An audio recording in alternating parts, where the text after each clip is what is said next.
I'm Laura Cox Kaplan. This is She Said, She Said.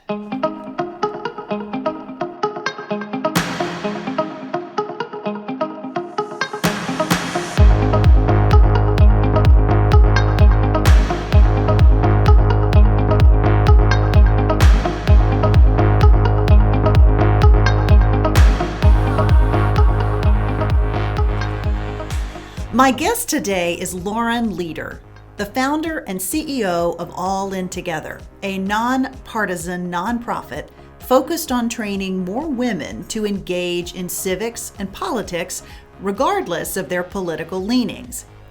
Lauren is an expert on diversity in the workplace, and she is also the author of Crossing the Thinnest Line, a book she wrote in 2016. Lauren, welcome to She Said, She Said. Thank you, Laura. I'm so happy to have you. I'm happy to be here. It's taken us a little while to schedule it. It has indeed. You're a busy woman. No. So I want you to talk about All In Together. And in the interest of disclosure, I was a founding board member of Lauren's organization, so I feel very strongly about her mission, but I want her to tell you, our listeners, about what All In Together is. So All In Together is a nonpartisan women's political and civic education organization. We focus on equipping and empowering women, no matter who they are, where they live, what they believe, to be active participants in our democracy. And since we founded in 2014, we've trained over 10,000 women across America on the tools of leadership and political engagement. And we're very proud of the work we do and the amazing women we get to work with. And, so happy to have had support from people like you, Laura. Yeah, absolutely. So how unique is the notion of a women's organization focused on civic engagement? Well, so over the last number of years, particularly since the 2016 election, there have been a big proliferation of organizations working to help get women elected to public office. And that is a very worthy goal. And actually, a lot of those organizations existed even before we did. There's always been a lot of focus on trying to help women run for office or recruit women run for office. But what we found was that there were so many women, millions and millions of women across America, who didn't know the first thing about the political process, frankly weren't that interested, didn't think that political participation was a way to make the country better, and couldn't even imagine or conceive of themselves getting involved in the political process, let alone thinking about running for office. So while we really, of course, want more women to run, our view was that in a democracy, there's lots of opportunity for citizens to be advocates, to engage, to participate, even if they never run. But what we knew, or what we learned pretty quickly, is that a lot of women, first of all, they just don't know how things work or what to do or sort of how to get started. And frankly, a lot of them are just not interested. So what we wanted to do was to show women why political participation is valuable and why it matters, how you can do it without maybe upending your whole life or changing your job or making it your full-time occupation, and to try to encourage women to see their own life experience as important, and important enough that our elected officials should know about them and should understand what women's perspectives are. We are 51% of the population. We're the majority of the voting population, but there are a lot of issues that women care about that don't get a lot of attention, or don't get enough attention. And part of that is because women often don't stand up to speak about them or to hold our elected officials accountable for our perspective. So that was our goal. One could argue that the population as a whole has become less educated about civic engagement generally.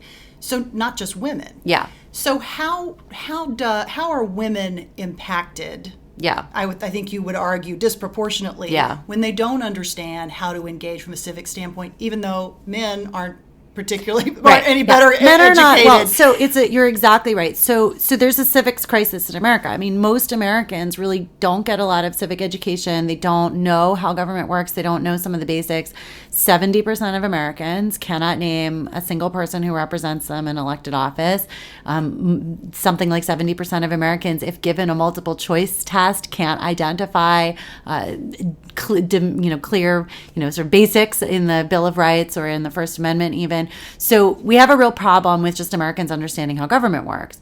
But for women, that becomes a real disproportionate problem because women actually feel they want to know what they're talking about. And that lack of insight or lack of education around civics is much more likely to keep women away from the process than it is for men. Men don't really struggle with that. They're okay with not knowing. They have plenty of opinions, and I'm sorry to generalize about men, but it tends to be true. And I think women just want to feel really well. They want to feel informed. And so a big part of what we've discovered is that by creating a safe space, a nonpartisan space for women just to come and learn, that is transformative, that women walk away feeling newly able to take action on things that matter to them. And I think what's unique and special about us, and that I'm very proud of, is that nonpartisanship, because, my view, and Laura, you and I are not always we're not on the same political team, I guess you could say, but it's true. We are friends nevertheless. Friends, very, very good friends nevertheless.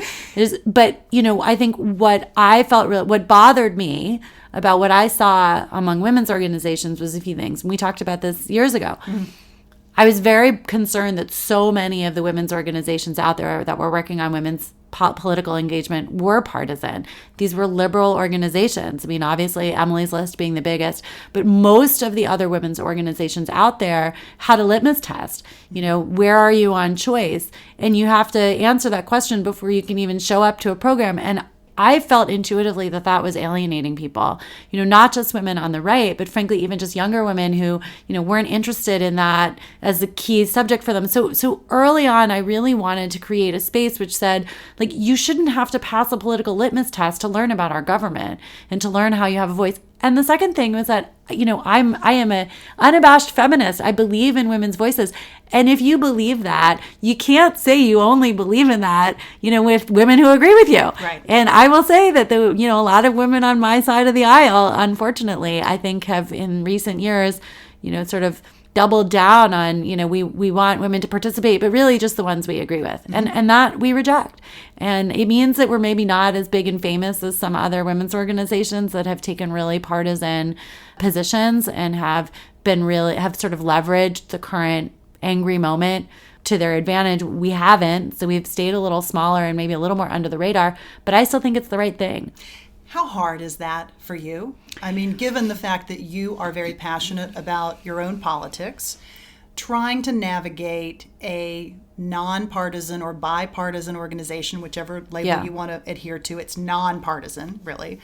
But how difficult is that to navigate in the current environment? I don't personally find it difficult because I find I am enriched by connecting with and learning from women that have different opinions than mine. And I really feel that way. And, it's part of the basis of our friendship. Right. But I really do feel that way. And I respect the diversity of who we are as women. And we're not all going to agree. And that is part of the diversity of our nation and who we are. So I personally don't struggle with it. Because I get so much out of it. I feel so enriched by what I learn from women on the other side. But it is challenging in an environment where so much of the money and so much of the attention is going to, highly partisan organizations. An example of that is Indivisible. In many ways, the work that Indivisible does is quite similar to ours. A lot of the guidance that's in the Indivisible Guide is really basic stuff about how Congress works and how to lobby and how to get active. But Indivisible has organized, around this very highly partisan agenda. They are there to oppose President Trump. That is their mission. That's not our mission. And, when we have term limits, when we're in the next administration, whoever that might be, I don't want women, in 4 years or 8 years to suddenly say, oh, well, there's nobody I'm angry at in the White House, so there's no reason for me to participate politically. I want them doing that their whole lives. And I worry very much about this temptation to always kind of go after the most partisan, divisive thing because it's a good way to raise money as a nonprofit. If your mission ultimately is to make America stronger, I don't think that's the right answer. There's a place for that. And obviously, I support partisan organizations, so do you, but, and so do all, we're not asking women not to have partisan perspective. We all do. I'm not asking women to give up being a Democrat or Republican. I'm just saying, if we're going to get together and learn, if we're going to go make a difference, we have to be willing to do that even when we don't agree. Let's talk about how All In Together works in practice. What are Yeah. some of the things that you're doing to help increase women's civic engagement? Yeah, so we run training programs all over America. And there's a couple of pieces of it. One is that we run programs for working women through our relationships with big companies, where we go into women's networks at places like P&G and Facebook and other companies and talk to them about leadership and about being leaders in their community. We do basic civics and then really practical learning, like how to go out and do something. What should you do? What can you do if you care about an issue and you want to make a difference? And then we have this magical community program that we run around the country where we work also with more grassroots organizations. So we'll partner with social services organizations that serve women around the country. So for instance, domestic violence shelters, advocacy organizations that are working with homeless women or other women that are vulnerable in communities around America. They have lots of services, but they don't have the ability to help train those women then to take those challenging life experiences and go turn them into action. Mm-hmm. And that's been really special. What we've found is that women, no matter who they are, or where they're from, or what they're dealing with in their lives, one thing that unites so many women in this country, is the desire to do good in the world, to make things better for other women, to take their own life experiences and work on behalf of others who might not be able to speak for themselves. And what's been so beautiful is to see women who've had really, we've been working a lot with survivors of domestic violence over the last year, women who've had, profoundly difficult lives. And yet still, what they care about most is making sure that other women don't deal with what they did. And so when we show them ways to take that life experience and then go turn that into changing the laws to protect other women, it's hugely empowering for them, and they love it, and they go out and do in really remarkable ways. So we feel really humbled that we get to be a part of that. It's really special and beautiful, and really the great pleasure of my life. How did All In Together come about? Where did the idea come from? How did you bring it together in this particular way with this particular construct and approach? So as you know, I grew up here in Washington, D.C., and so I definitely had a lot of, I've always had politics on the brain. It's a one industry town. You can't grow up in Washington and not pay attention to politics. It's the only thing anyone talks about. So it was always on my mind. And then I moved to New York in my 20s and had been there for many years working in business. And a few things happened. One is that I started to see this real surge of women, working women, who were asking some really tough questions about equality at work. And, Lean In came out. And what were you doing at the time? I was working in diversity. I was working with big corporations on advancing women at work. And when Lean In came out, and I was speaking at a lot of women's events, but not about politics, about business. Mm-hmm. And when Lean In came out, it sold 4 million copies. Everywhere you went, women were talking about, how do we get more power in the workplace? How do we break these last barriers? How do we, how do we get funding as entrepreneurs? All of these things. But I didn't hear anyone talking about political power. And I thought that seemed strange to me. So I started doing some homework. And when you look around the world at the countries that have the most gender equity in terms of workplace equity or pay equity or other sort of measures of how women are doing, you really see that those are places where women are also really politically active. Mm-hmm. And this is back in 2014. And, we did sort of know Hillary was going to run for president even back then. And so you had the sense that, there's something happening here. There is a whole generation of women, we're out earning men in the share of college degrees, entering the workforce in huge numbers. And, more and more women were sort of looking around and going, wait a minute, I thought we're supposed to be a meritocracy. What's happening here? Why are we not rising? I'm working just as hard. Why am I not succeeding at the same rate as men? So you could feel there was something happening in the country, but this political piece was not even, no one was talking about it. It's hard to remember that from before 2016, but no one was talking about this. But we thought there's something here. And, we went out, we were very lucky. I asked a couple companies to help us literally from a PowerPoint.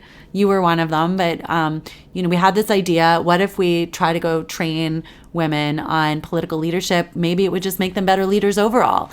And a couple companies wrote us checks, and, here we are. So drawing both from your experience at All In Together and your previous experience in working with corporations, what are the most difficult levers to move still? There are still some obstacles. There's been a huge amount of progress made across a host of fronts. But what are the most difficult levers that remain? The positions of greatest power and influence remain, overwhelmingly male-dominated in every field and discipline, everywhere. That speaks to the leadership of American companies. It speaks to the money that gets invested in entrepreneurs, and it speaks to politics. Because even though obviously, we've just had this very successful in the sense that many women were elected, obviously far fewer on the right than on the left. But the numbers went up on the Democratic side and went down. They went down on the Republican side. And it's funny. You were asking about the bipartisanship. Like that is one of those areas where even as a lifelong Democrat, I struggled. I met women like Barbara Comstock and Mimi Walters and, some of these women Republicans who I really respected and admire and think they've done a great job. I don't agree with them on a lot of things, but these are women who I would have liked to have seen stay in office because I believe in a two-party system and I'd like to see women on both sides. But it was tough because they both, a lot of the Republican women got beaten by Democratic women who went after them. And, so that's one of those places where I always feel torn because I do want to see strong women on both sides. But obviously I'm a Democrat. I want to see us have the majority. But then it kind of kills me to see, great women like Barbara Comstock and others. And Barbara is a great example because she was someone who, was moderate in many ways and very bipartisan and also so invested in women and did a lot to try to encourage other women to participate. So, I'm sure she'll continue on to do great things even outside of Congress. But, I'm sure she will. So look, I think the places of greatest power are the places that are hardest to change because ultimately, whether that's a corporate board or whether that's the United States Congress, there are a limited number of seats. And in order for women to rise, men have to step away. And that is just the reality. You're not going to have 50 board seats on a public corporation. You're not. I will say that I'm tremendously encouraged by the progress that I see in corporate America. I just got an email, the 30% Club, which is a consortium of, I think, about 70 companies, public companies that have committed to greater gender diversity on their boards, are hitting 30%. 3 years in, there will be 30% women on the boards of the companies that are collectively in the 30% Club. It's an amazing transformation. So I think there's real signs of progress, but this is a long road. Let's talk about other measures of success and other sort of data points that you use to encourage women to engage. One is op-ed submissions. And I've always found this number interesting, and this is something that you guys publicize in your research. Talk about what those numbers look like. Yeah, so it's really interesting. Op-eds feel like, and most people, actually, sometimes when I say op-ed in rooms where I'm training, people don't know what that is. So, op-eds are opinion pieces that are published, letters to the editor, and opinion pieces that are published either online or in newspapers. The overwhelming majority of the submissions, so they're hard to get published, but the overwhelming majority of the submissions, to the tune of 80+%, are submitted by men. Men have a lot of opinions, and they're not afraid to send them into newspapers. The thing about why that matters, because you could say, oh, well, who cares? Well, it turns out that there's data that shows that elected officials, members of Congress, when they're undecided about an issue, they often look to op-eds. They often look to opinion pieces to form their own opinion. And so it's just one of those examples where you have people in positions of power whose perspectives are being informed by a narrow segment of society. And that is one where you could certainly argue it's hard to get them published, but women aren't even really trying. We need more women to step up and tell their stories and to offer their perspective and to tell people what they think. They certainly have opinions. I think it's just that we don't always think about stepping forward to share them. So I think that's one. Another one that we really look at is for instance, a good one for this recent cycle was volunteering on a campaign. In this cycle on the Democratic side, there was definitely a huge surge, and we don't know the numbers yet, we're checking, but huge surge in the volunteerism of women on campaigns, which actually really makes a huge difference. People win by the numbers of doors that get knocked on, and the numbers of doors get knocked on by the numbers of volunteers who show up.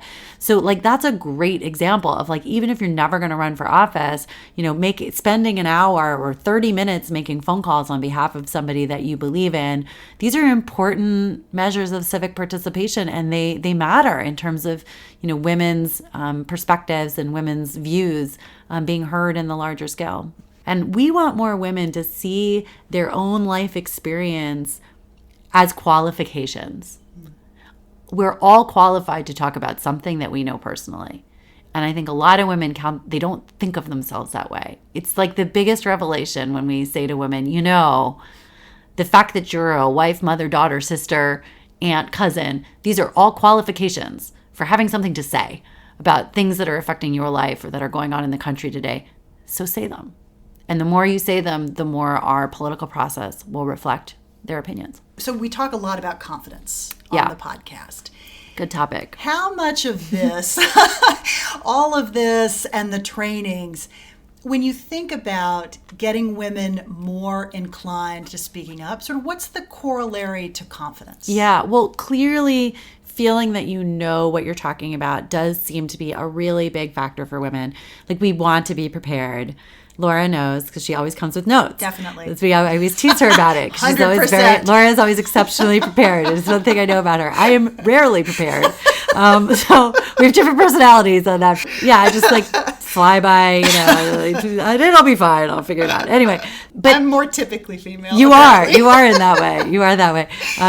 So yeah, look, we know that that's true, that women really do want to feel that they know, that they feel prepared. And part of what instills women's confidence is that sense of being well informed. And that seems to be true across the board. It's why women are such great students. They're outperforming men on college campuses to pretty amazing degrees. We work really hard at being prepared. So I think that seems to be it. And the other thing is a sense of safety and community of being with other women. You just can't overstate that. The ability to be in a room full of other women who, you feel less judged. You're able to ask questions that you might be embarrassed to ask if there were men in the room. That kind of sisterhood support goes a really long way. And seeing other women who've done something that you are thinking about doing or afraid to do. I mean, that to me is the thing that I'm actually most excited about after this election cycle. The numbers didn't change that much. We're still only at, 24% women in Congress. But even those small numbers, the kinds of women who've won, what I love about it is all these women who no one asked them to do it. And they just decided that they were going to go out and do it. And they didn't really care whether or not somebody in the the Democratic Party in Illinois said, you're our person.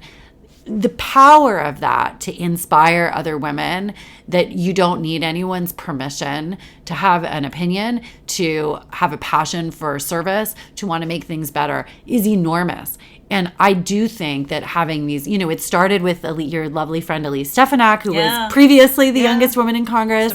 And then now, Alexandra Ocasio-Cortez, whatever you think of their politics, it's kind of amazing to see these people in offices that we've just never seen women like this before, and we need to see it to feel that we can be it. Even if it's a woman from another party. Yeah, I mean, I think that's true. I mean, as I said before, we do need to see more women elected on the Republican side.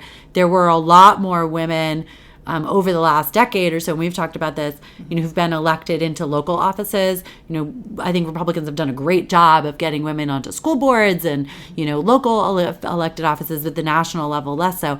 But we need to see the possibility that we need to be able to imagine ourselves in these positions. And when there aren't any, it just takes an extra level of courage to think that you can do something, and kind of some audacity to think that you can do something no one else has ever done. Yeah. So. Speaking of audacity, starting a nonprofit from scratch with a big idea is not for the faint of heart, I would say, right? So what do you wish you had known that you know now when you started All In Together? That's such a great question. I guess one of the things that I've come to learn is, to your point about confidence, the power of confidence, actually, that people are enormously persuaded by passion and purpose, but that it has to be backed up with like real work and infrastructure. I think I've definitely had to learn that, like, even given that, you've got to really run things well, and they have to be super professional and to inspire the confidence of people who you need support from. It took us a while to kind of figure out some of the infrastructure stuff and just like standing up an organization that's credible and that, you know, reported our financials in a way that my funders would want, and, you know, had the board governance and that kind of thing. That was harder for me because I'd never done it before. I had no idea what I was doing. It took me a while to figure that out. So I do wish I had asked for more guidance on that stuff earlier on. It's all come out to work very well in the end, but there were definitely bumps along the way. And then one of the lessons that I learned just actually much more recently, I had this amazing board meeting a few months ago. I was talking about our vision for the future and that we really want to grow. And I said to the board in the room, you know, I don't know if I can do this. I'm not sure I'm the right person to get us to this next level. I just don't think I maybe don't have the qualifications for this next phase, and maybe you need someone else. Now, I thought that I was being very honest and forthcoming and self-reflective, and I got huge blowback from a bunch of my board members who were so turned off by the fact that I had said that. And because I gave my power away in being honest, which I think, you know, we like to be as women, we like to be really authentic. I undermined their confidence in me. You know, they actually didn't want to hear that from me. I've thought so much about this because it was honest, and I care about the organization. I want it to succeed. But I also realized in retrospect a couple of things. One is that I had been selling myself short because, you know, if I really put my mind to it, like, I absolutely can do what can help us get to this next level. I was sort of copping out. But also that, like, when you're in a position of leadership, you know, you need to inspire the confidence of others, you know, and it wasn't the right time or place to expose my vulnerability, as honest as it was. It's such an interesting lesson. I've talked to so many women about this, right? That we, you know, that push-pull of, like, we want to be honest and authentic. And vulnerable. You and want vulnerable. to show that vulnerability because that's part of your authenticity. But you know what? But not in the board meeting. But you can't do it in the board meeting. No, I mean, we joke, but, like, it's really true. And, like, I've had experiences like that even, like, in job interviews too, where, like, you know, and now I'm so attuned to it because, like, in job interviews where you're like, you know, you want to be honest, they ask you, well, you know, what makes you qualified for this job? And you want to be honest, you know, I've got like 90% of this, but these are the 10% that are going to be a stretch for me. No, you can't say that in your interview because the men never say that, you know, and for whatever reason, like, our expectations of people are that if they're going to lead, they got to have it all under control. It's a really interesting dynamic for women leaders. So what would have been, I mean, to use it as a learning and teaching opportunity. Yeah, I'm really laying it out there to the she said listeners. No, I think it's great. Where would have been the better place to have that conversation? Well, I think, first of all, I could have said, look, here are the things that I think we as an organization are going to need support in doing better, or that I need your support in doing better, as opposed to putting it framing it as, I can't do this, or I don't know how. You know, it's very different. One undermines your personal power. The other one enhances your personal power, right? You're asking for help, but in a way that is empowered. Sure. So that's one. And then I think, you know, to have side conversations with one or two key people to say, you know, is what I'm thinking about. What is the right way to think about this going forward?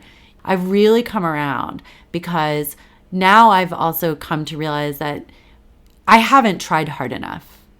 And what do you mean? Well, I think that, this year for me is all about persistence, that I'm realizing that, you know, hitting roadblocks doesn't mean you can't do it. And it doesn't mean you're not qualified.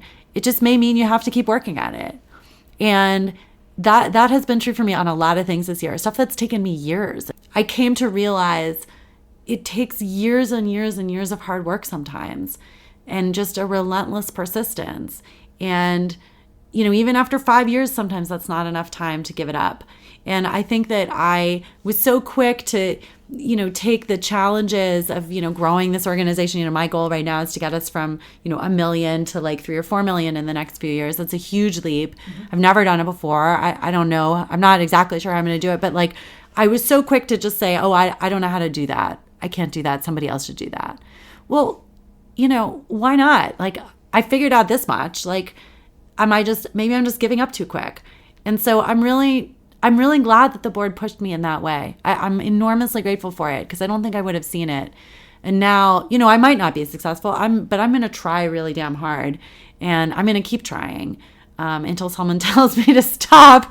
But it was a remarkable life lesson for me about power, about leadership, about persistence, about commitment, about inspiring followership from others. It was really, I'll look back on it, I think, for years. So you talk about persistence, right? There's not a person who knows you that would say you're not persistent. You're very doggedly determined.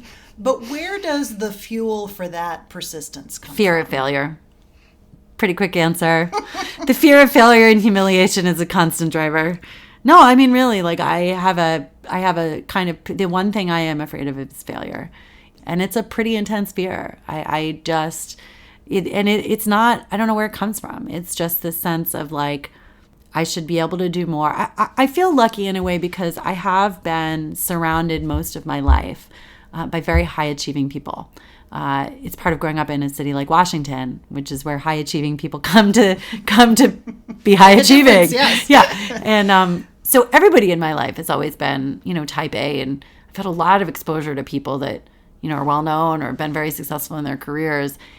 So I don't know. I just always, it's the sort of constant thing of like, I could do more. There's always somebody out there who's, achieved something more meaningful or more powerful. And it's not a quest for power or money per se. It's really just this sort of sense of breaking through my own limitations and seeing how much I can prove to myself that I could do more. This is not the first time that the idea or the concept of fear of failure has been a big motivator for folks who come on this podcast. So it's a concept that we're very familiar with, but for an awful lot of people, fear of failure can also cut the other way, where you're less inclined to take a risk because you're afraid you're going to fail, so why bother taking the risk? So why is it, how is it motivating for you versus something that stops you from moving forward? I have asked myself this question for years. Isn't it interesting? Yeah, and my mother is the opposite. My mother is extremely risk averse and very careful about everything. She plans everything, and she's just But is that generational or is that personality? No, it's because my grandmother was the same way. I think maybe it's personality. There's something about me from a young age that I always liked risk. I probably did some stupid things in high school because of that, but like I liked the risk, and I've always liked the rush that comes from taking the risk and then it working out.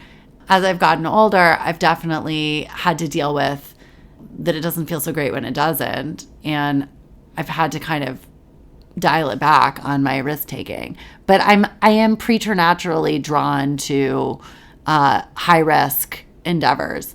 And I think it's like there's something about the challenge of having to make it through these risky things that I'm sort of addicted to.